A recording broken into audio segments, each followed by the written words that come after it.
పల్నాడు జిల్లా వినుకొండలోని నిమ్మలభావి బజార్లో అంగన్వాడీ కేంద్రాన్ని ప్రభుత్వ చీఫ్ విప్ జీవి ఆంజనేయులు ఆకస్మికంగా తనిఖీ చేశారు. కేంద్రానికి సంబంధించిన రికార్డులను క్షుణ్ణంగా పరిశీలించారు.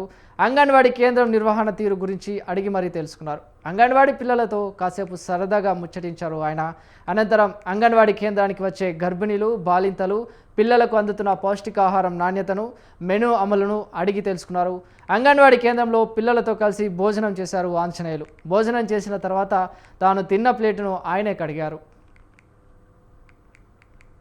అన్ని కూడా పిల్లలందరికీ మంచి భవిష్యత్తు ఇచ్చే కేంద్రాలని, అలాగే గర్భవతులకి, భావితరాలు ఆరోగ్యమైనటువంటి బిడ్డలు పుట్టడానికి ఈరోజు కేంద్ర ప్రభుత్వం నరేంద్ర మోడీ గారు ఎన్డీఏ ప్రభుత్వం, రాష్ట్ర ప్రభుత్వం చంద్రబాబు గారు ఎన్డీఏ ప్రభుత్వం రెండు కూడా కలిసి చక్కగా బాలింతలకి, అట్లాగే ప్రెగ్నెన్సీ గర్భవతులకు, అట్లాగే చిన్న పిల్లలకు చక్కగా ఈ పౌష్టికాహారాన్ని ఇస్తున్నారు. బాల సంజీవిని పేరుతో రాగిపిండి 2 కేజీలు ప్రతి నెల ఇస్తున్నారు. అటుకులు 1 కేజీ ఇస్తున్నారు. ఖర్జూరము, చిక్కీ 5 రకాల బాల సంజీవిని వస్తువులు 5 రకాలతోటి, బెల్లం కానీ, చిక్కీలు ఇవన్నీ కూడా ఖర్జూర, ఎండు ఖర్జూర మొత్తం అందిస్తున్నారు. రాష్ట్ర ప్రభుత్వం ద్వారా మరి పిల్లలకి మంచి బియ్యాన్ని, నాణ్యమైనటువంటి బియ్యాన్ని, దాల్ని, నూనెని పిల్లలకి మంచి పౌష్టికారం అందించడం కోసం అందిస్తున్నారు. దాంతోపాటు ఎగ్స్ కూడా ప్రతిరోజు పిల్లలకి ఎగ్ ఇస్తున్నారు. బాలామృతం 7 నెలల నుండి 36 నెలల దాకా బాలామృతాన్ని మరి ప్రతి ఒక్కరికి కూడా గర్భవతులకి, బాలింతలకి అందజేస్తున్నారు. ప్రభుత్వ లక్ష్యం ఒక్కటే. ఈరోజు కేంద్ర ప్రభుత్వం సహకారంతో, రాష్ట్ర ప్రభుత్వం సహకారంతో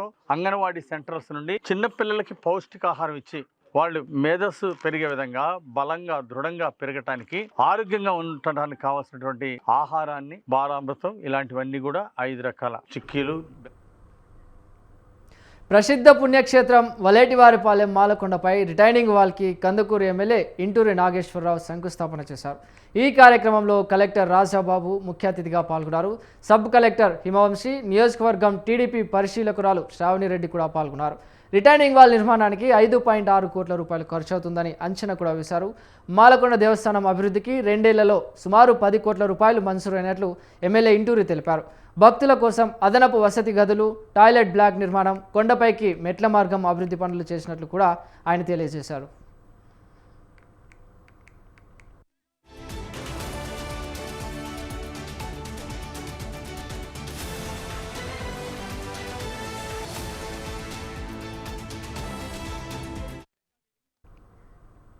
శ్రీ సత్యసాయి జిల్లా మడకశిరలో 27 మంది దివ్యాంగులకు ఉపకరణాలను ఎమ్మెల్యే ఎంఎస్ రాజు అందజేశారు. జిల్లా వికలాంగుల coordinator doctor SC Pullanna, state child rights commission సభ్యుడు శ్రీనివాసమూర్తి ఆధ్వర్యంలో ఈ పంపిణీ జరిగింది. లబ్ధిదారులకు ట్రైసైకిళ్లు, వీల్ చైర్లు, వినికిడి పరికరాలను అందజేశారు. ఈ సందర్భంగా ఎమ్మెల్యే పిల్లలతో ఆప్యాయంగా మాట్లాడారు. చిన్నారులో ఉన్న వీల్ చైర్లను స్వయంగా తోస్తూ వారితో కొంతసేపు గడిపారు. దివ్యాంగుల సంక్షేమానికి ప్రభుత్వం ప్రత్యేక ప్రాధాన్యత ఇస్తుందని ఎమ్మెల్యే ఎంఎస్ రాజు తెలిపారు.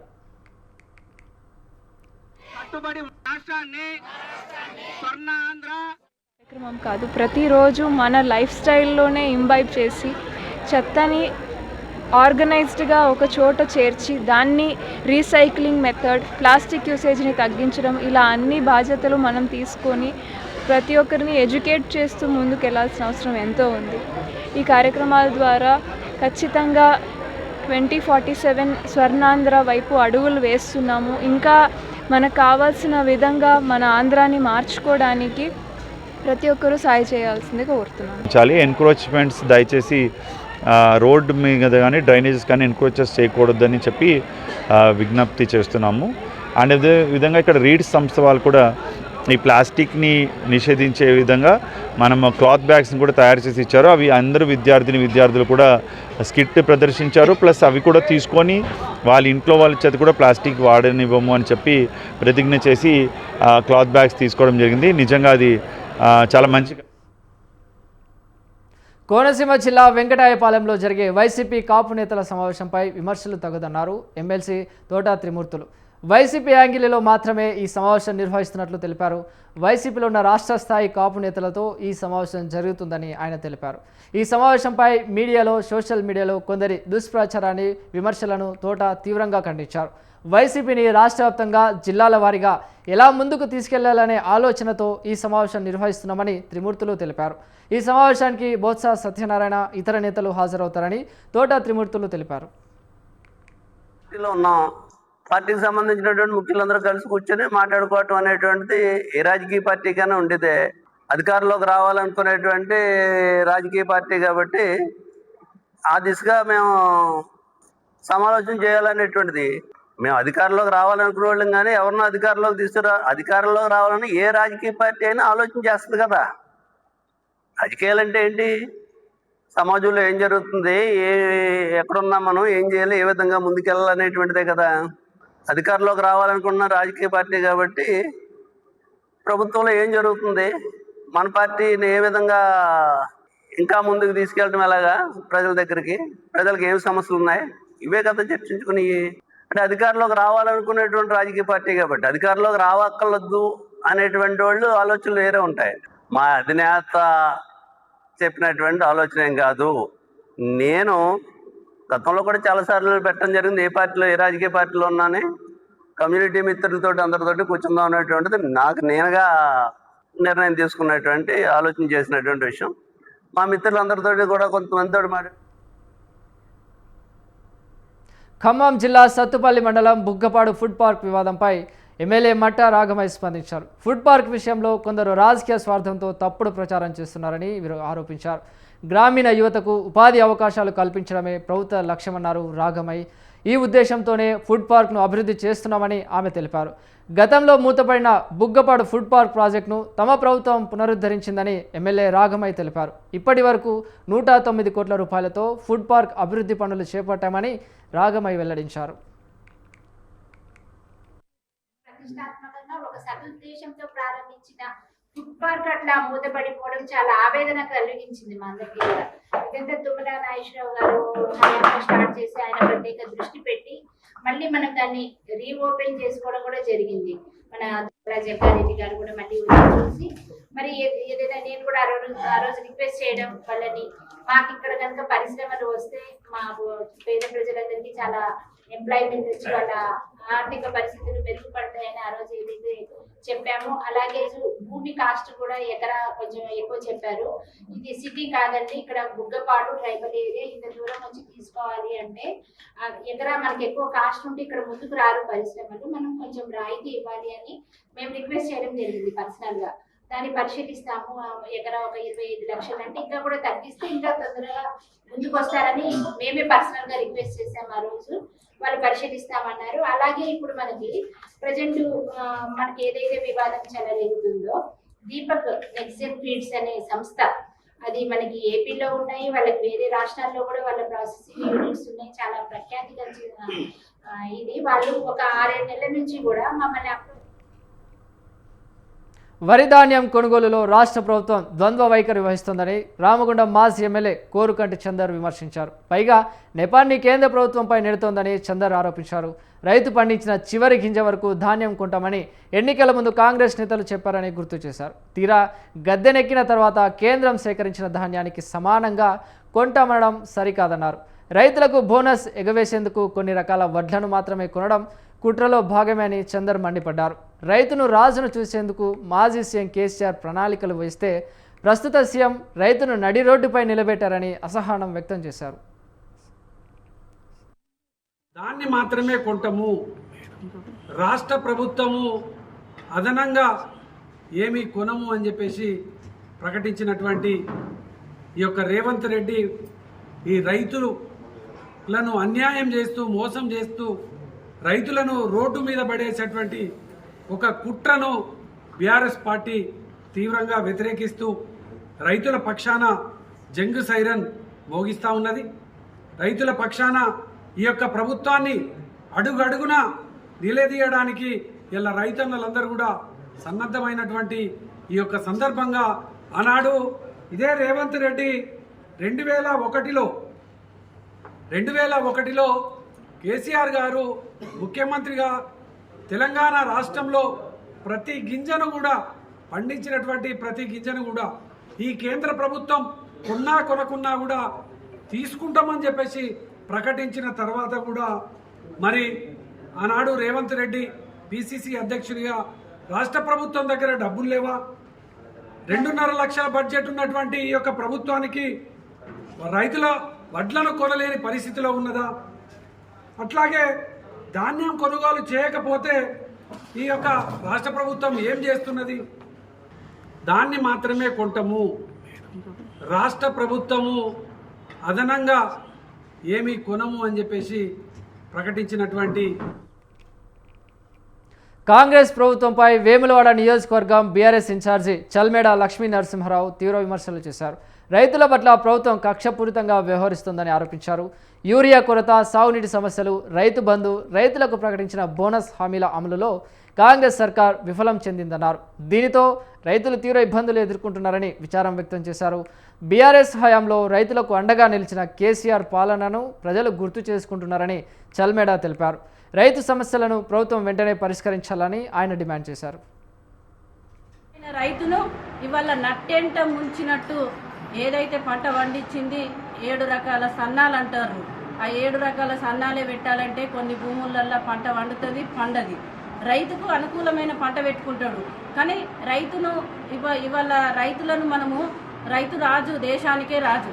ఆ రాజును కాపాడుకునే అవసరం మనకు ఉన్నది. కాబట్టి మీరు ఏదైతే కేంద్ర ప్రభుత్వం తీసుకున్న నిర్ణయము మీరు సభ ఒప్పుకోవడం కరెక్ట్ కాదు. ఎందుకంటే కొట్లాడైనా కూడా మా రైతులది కొనాలి అని మీరు ప్రభుత్వంలో ఉన్న వాళ్ళు కొట్లాడాలి. కాబట్టి మీరు ఇది కరెక్ట్ కాదని మేము ఖండించడం జరుగుతుంది.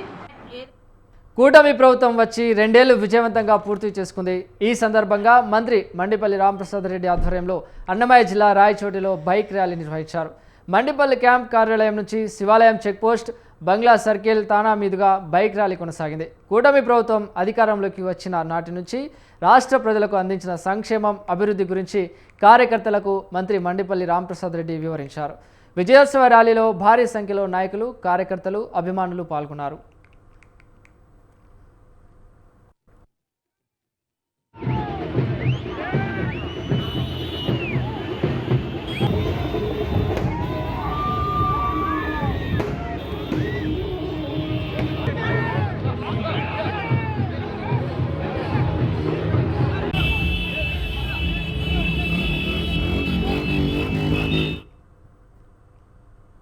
కడప జిల్లా ఎర్రగుంట్లలోని న్యూ కాలనీ 2వ సెంటర్ను టీడీపీ జిల్లా అధ్యక్షులు భూపేశ్ సుబ్బరామిరెడ్డి ఆకస్మిక తనిఖీ చేశారు. అంగన్వాడీ సెంటర్లోని రికార్డులను పరిశీలించారు. ఆయన మధ్యాహ్న భోజన నిర్వహణపై కూడా ఆయన ఆరా తీశారు. టాయిలెట్లో నీటి సదుపాయం, శుభ్రతను తనిఖీ చేశారు. పిల్లలకు భోజనం రుచిగా అందించాలని, ప్రభుత్వం ఇస్తున్న గుడ్లు, చిక్కీలు పంపిణీ చేయాలని సూచించారు. అంగన్వాడీ సెంటర్లో అందరికీ కనిపించేలా బోర్డు ఏర్పాటు చేయాలన్నారు. రాష్ట్ర ప్రభుత్వ కొత్త విధానాల ప్రకారం వారంలో ఒకరోజు అంగన్వాడీ సెంటర్లు తనిఖీ చేస్తున్నట్లు సుబ్బరామిరెడ్డి తెలిపారు.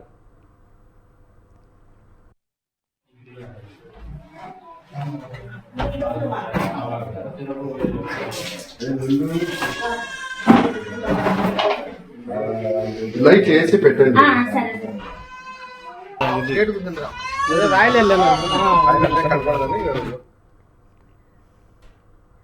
కూటమి ప్రభుత్వం వైసీపీ నాయకులను అణగదొక్కాలని చూస్తోందని ఏలూరు జిల్లా వైసీపీ యూత్ అధ్యక్షుడు కామిరెడ్డి నాని ఆరోపించారు.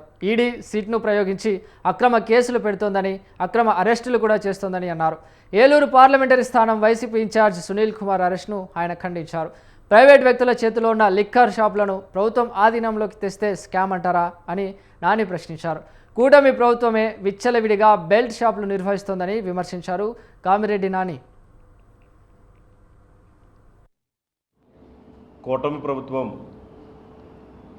వైఎస్ఆర్ కాంగ్రెస్ పార్టీ నాయకులను అణగదొక్కే ప్రయత్నంలో భాగంగా ప్రభుత్వ సంస్థలను ఉపయోగించి సిట్ కానీ, ఈడీ కానీ ఇలా ప్రభుత్వ సంస్థలను ఉపయోగించి అక్రమ కేసులు పెట్టి అక్రమ అరెస్టులు చేయడానికి ఈరోజు నిరసనగా నిన్న మా ఏలూరు పార్లమెంట్ ఇన్ఛార్జ్ మరియు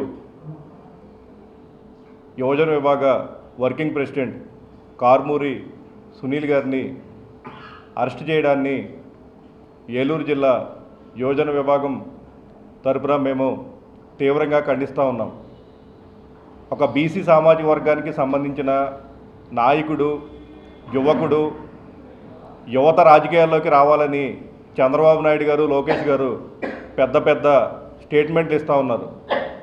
యువత రాజకీయాల్లోకి వస్తే ఈ విధంగా తప్పుడు కేసులు పెట్టి ప్రభుత్వ సంస్థలను ఉపయోగించి ఈరోజు ఇబ్బందులు గురి చేయడాన్ని మేమంతా కూడా తీవ్రంగా ఖండిస్తూ ఉన్నాం. కూటమి ప్రభుత్వం వైఎస్ఆర్ కాంగ్రెస్ తిరుపతిలో ట్యాక్సీ డ్రైవర్లు నిరసన కార్యక్రమం చేపట్టారు. ఏడాది కాలంగా ట్యాక్సీ డ్రైవర్లపై జరుగుతున్న అన్యాయాలకు నిరసనగా వారు ఉద్యమించారు. తిరుపతిలోని టీటీడీ అడ్మినిస్ట్రేటివ్ బిల్డింగ్ వద్ద వెంకటస్వామి చిత్రపటానికి పాలాభిషేకం చేశారు. మోటార్ ఫీల్డ్కు జరుగుతున్న అన్యాయాలకు శ్రీవారే దిక్కు అని వారు ఈ కార్యక్రమం నిర్వహించారు.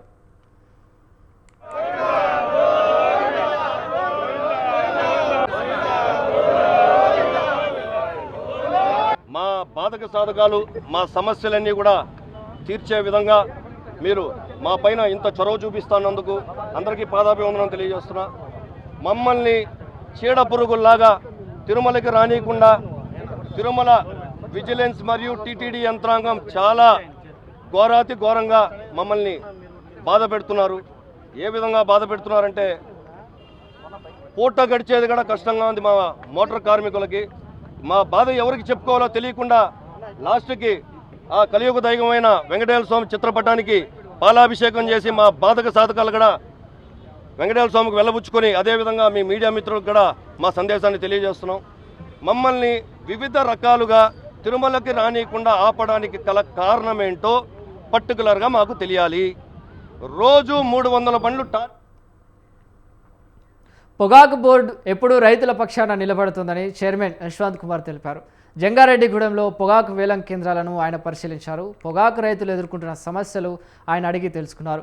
గిట్టుబాటు ధర రావడం లేదని రైతులు బోర్డు చైర్మన్ దృష్టికి తీసుకువెళ్లారు. గిట్టుబాటు ధర రాక ఇబ్బందులు పడుతున్నామని రైతులు వాపోయారు. పెట్టుబడులకైనా ధర ఇవ్వాలని చైర్మన్ రైతులు కోరారు. ఈ విషయం ప్రభుత్వం దృష్టికి తీసుకువెళ్లి రైతులకు న్యాయం చేస్తానని యశ్వంత్ కుమార్ తెలిపారు. కేజీ పొగాకుకు సరాసరి ధర 330 రూపాయలు ఇచ్చేలా కృషి చేస్తానని ఆయన హామీ ఇచ్చారు.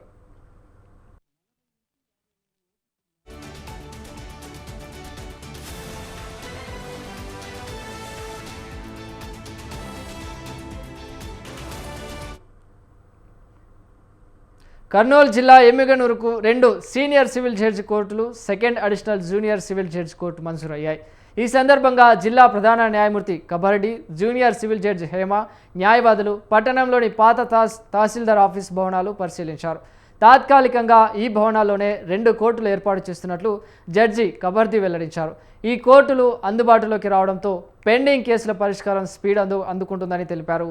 ఈ కార్యక్రమంలో బార్ అసోసియేషన్ అధ్యక్షుడు రషీద్ కూడా పాల్గొన్నారు. వాళ్ళు పాపం దాన్ని ఒక కొత్త కోర్టు పెట్టడం కోసం వాళ్ళు తెగించారు. అంటే తెగించడం అంటే ఇచ్చేశారు మాకు. ఆ ఇచ్చేయటం వల్ల అక్కడ ఒక కోర్టు పెడుతున్నాం. వాళ్ళు పాపం పెద్ద మనసుతో వేరే పక్క షెడ్లోకి వెళ్ళి మాకు వచ్చిన కోర్టులు మేము పోగొట్టుకోవడానికి వీల్లేదు, త్వరగా మేము కోర్టు పెట్టాలనే మంచి ఉద్దేశంతో అక్కడ బార్ అసోసియేషన్ ఇచ్చారు. ఇక్కడ తహసీల్దార్ గారు, మున్సిపల్ కమిషనర్ గారు వారి యొక్క పూర్తి సహాయ సహకారాలతో ఈ బిల్డింగ్ మనకి ఇచ్చారు. కాబట్టి అతి త్వరలో 2 కోర్టులు ఏర్పాటు చేస్తాం. దానివల్ల కక్షిదారులకి చాలా ఉపయోగం జరుగుతుంది. ఎందుకంటే ఇప్పుడు ఎమ్మిగనూరు కోర్టులో దగ్గర 5,000 కేసులు పెండింగ్ ఉన్నాయి మ్యాజిస్ట్రేట్ కోర్టులో. అల్లూరు జిల్లాలో నెలకు 2 సార్లు నియోజకవర్గం స్థాయి ప్రజా ఫిర్యాదుల సమావేశాలు ఏర్పాటు చేస్తామని కలెక్టర్ నిశాంతి తెలిపారు. అరకు నియోజకవర్గం స్థాయి గ్రీవెన్స్ సెల్కు 85వ వరకు ఫిర్యాదులు వచ్చాయన్నారు. చాలా వరకు రోడ్లు, స్కూల్ భవనాలు, మంచినీటి సదుపాయం లాంటివే ఎక్కువ ఉన్నాయని కలెక్టర్ తెలిపారు. అదనపు పాఠశాల భవనాలు కావాలని ప్రజలు కోరారన్నారు. వాటిపై ఇప్పటికే ప్రతిపాదనలు పంపి మంజూరు చేయించినట్లు కలెక్టర్ నిశాంతి తెలిపారు. ఈ కార్యక్రమానికి జిల్లా, నియోజకవర్గం స్థాయి ప్రభుత్వ శాఖల అధికారులు వచ్చి సమస్యలు వెంటనే పరిష్కారం చేస్తారు.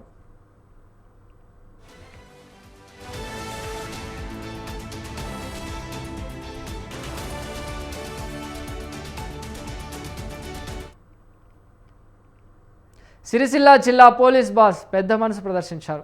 వృద్ధాశ్రమానికి జిల్లా ఎస్పీ మహేష్ బి గీతే నిత్యావసరాలు అందజేశారు. వృద్ధులు, నిరాశ్రయులు, అనాథల సంక్షేమంపై అందరూ బాధ్యతగా ఉండాలని జిల్లా ఎస్పీ మహేష్ బి గీతే పిలుపునిచ్చారు. వృద్ధులకు సేవ చేయడం అత్యున్నత మానవత ధర్మం అన్నారు. గంభీరావుపేటలోని మా వృద్ధాశ్రమాన్ని ఎస్పీ మహేష్ సందర్శించారు. ఆశ్రమంలోని వృద్ధులతో ఆప్యాయంగా మాట్లాడారు. వారి యోగక్షేమాలు, ఆరోగ్య పరిస్థితులను అడిగి మరీ తెలుసుకున్నారు. వృద్ధులకు పండ్లు, బియ్యం, కిరాణా సరుకులు, నిత్యావసర వస్తువులను ఎస్పీ స్వయంగా పంపిణీ చేశారు.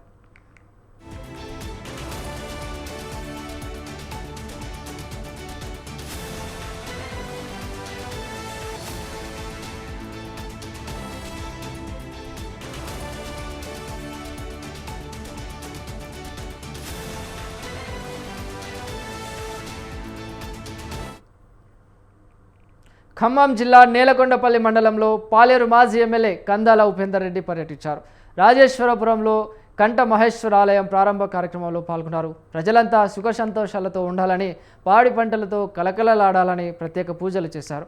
అన్నదాన కార్యక్రమాన్ని ఉపేందర్ రెడ్డి ప్రారంభించారు. అనంతరం కుసుమంచి, తిరుమలాయపాలెం మండలాల్లో పలు శుభ కార్యక్రమాల్లో ఆయన పాల్గొన్నారు.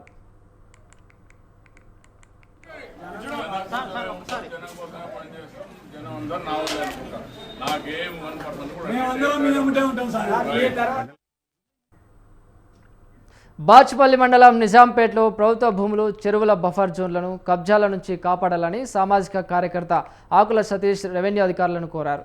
సర్వే నెంబర్లు 325, 233/2/26లలో సుమారు 1000 కోట్ల రూపాయల విలువైన ప్రభుత్వ భూములు ఆక్రమణ అయ్యాయని తెలిపారు. సర్వే నెంబర్ 454లో ప్రభుత్వ భూములు, చెరువు బఫర్ జోన్లపై జరిగిన ఆక్రమణలను గుర్తించి తొలగించాలని ఆయన కోరారు. ప్రభుత్వ భూములను రక్షించి ప్రజల అవసరాలకు, భవిష్యత్ తరాలకు అందుబాటులో ఉంచాలని ఆకుల సతీష్ విజ్ఞప్తి చేశారు.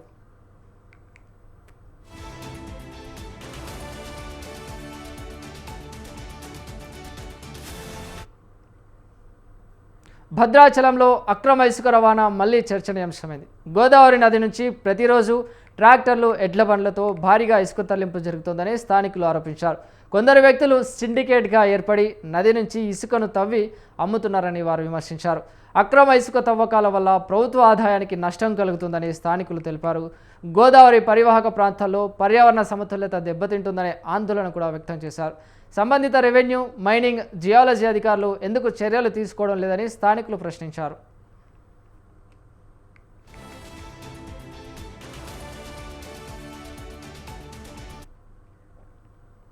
అల్లూరు జిల్లా అరకు నియోజకవర్గం బొండ్రుగూడలో విషాదం చోటు చేసుకుంది. చేపల వేటకు వెళ్లి ఊబిలో చిక్కుకుని గిరిజనుడు మృతి చెందాడు. గిరిజనుడు ఊబిలో చిక్కుకున్న విషయం గమనించిన గ్రామస్తులు వెంటనే రక్షించేందుకు తీవ్రంగా ప్రయత్నించారు. ఊబిలో నుంచి బయటకు తీసే లోపే అతడు మృతి చెందాడు. దీంతో బొండ్రుగూడలో విషాద ఛాయలు అలుముకున్నాయి. స్థానిక పోలీసులు సంఘటన స్థలానికి చేరుకుని దర్యాప్తు చేపట్టారు.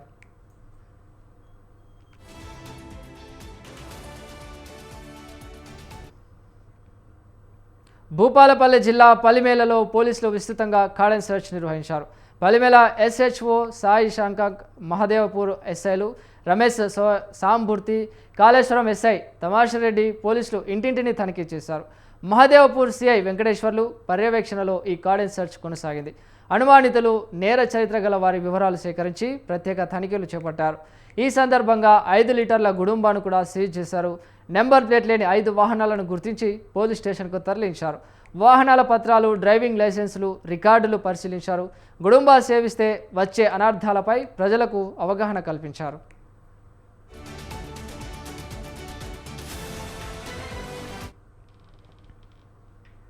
రంగారెడ్డి జిల్లా ఆర్కేపురం పోస్టాఫీస్లో దొంగతనం జరిగింది. పోస్టాఫీస్ తాళం పగలకొట్టి స్టాంపులు, రెవెన్యూ స్టిక్కర్లు, మొబైల్లను దొంగలు ఎత్తుకుపోయారు. దొంగతనం జరిగిన విషయం గుర్తించిన పోస్టాఫీస్ సిబ్బంది వెంటనే పోలీసులకు సమాచారం అందించారు. సంఘటన స్థలానికి చేరుకున్న పోలీసులు వివరాలు సేకరించి ఫిర్యాదు స్వీకరించారు. కేసు నమోదు చేసి దర్యాప్తు కూడా చేపట్టారు. చోరీకి సంబంధించి పూర్తి వివరాలను పోలీసులు సేకరిస్తున్నారు. అంతర్జాతీయ యోగా దినోత్సవంలో భాగంగా మంచిర్యాలలోని ఐబీ చౌరస్తాలో ఒకరోజు యోగా కౌంటర్ ఈవెంట్ నిర్వహించారు. ఈసారి yoga for one world one health థీమ్తో ఈ కార్యక్రమం చేపట్టారు. ప్రపంచమంతా శాంతిగా ఉండాలని ఈ థీమ్ ఉద్దేశమని నిర్వాహకులు తెలిపారు. యోగా ఆరోగ్యానికి ఎంతో మేలు చేస్తుందని, ప్రతి ఒక్కరూ యోగాను అలవాటుగా మార్చుకోవాలని సూచించారు. నిత్యం యోగా సాధనతో శారీరక దృఢత్వం, మానసిక ప్రశాంతత వస్తాయని ఆయన తెలిపారు. ఈ కార్యక్రమంలో పలువురు ఆర్గనైజర్లు, విద్యార్థులు, ప్రజలు పాల్గొన్నారు.